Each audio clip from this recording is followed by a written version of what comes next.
जय जिजाऊ जय शिवराय बांधवांनो, 12 जुलै 1660च्या रात्री छत्रपती शिवाजी महाराज सिद्धी जोहरच्या पन्हाळगडाच्या वेढ्यातून बाहेर पडले. वीर शिवाजी काशीदांच्या बलिदानानंतर सिद्धी जोहरचं 25 ते 30 हजारचं सैन्य छत्रपती शिवाजी महाराजांचा पाठलाग करू लागले.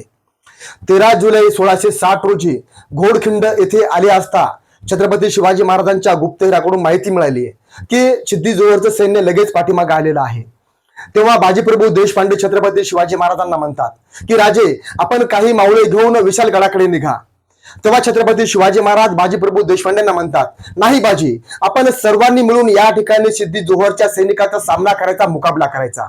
त्यावेळेस बाजीप्रभू देशपांडे छत्रपती शिवाजी महाराजांना म्हणतात, राजे, लाख मेले तरी चालतील, पण लाखांचा पोशिंदा जगला पाहिजे.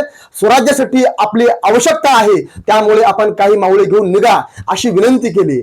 आणि त्यांच्या विनंतीवरून छत्रपती शिवाजी महाराजांनी 300 मावळे घेऊन ते विशालगडाकडे निघाले. बाजीप्रभू देशपांडेंनी छत्रपती शिवाजी महाराजांना शब्द दिला होता की जोपर्यंत आपण विशालगडावर पोहोचणार नाही आणि तोफेचा आवाज येणार नाही, तोपर्यंत सिद्धीच्या एकाही सैनिकाला एक पाऊल देखील समोर टाकू देणार नाही. आणि सांगितल्याप्रमाणे बाजीप्रभू देशपांडे रक्ताच्या थरवात पडले, पण विशालगडावरून तोफेचा आवाज आल्याशिवाय सिद्धीच्या एकाही सैनिकाला एक पाऊल देखील पुढे टाकू दिलं नाही.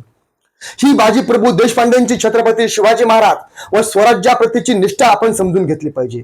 निष्ठा काय असते हे बाजीप्रभू देशपांडे आणि त्यांच्या मावळ्यांकडून आजच्या छत्रपती शिवाजी महाराजांच्या अनुयायांनी शिकली पाहिजे.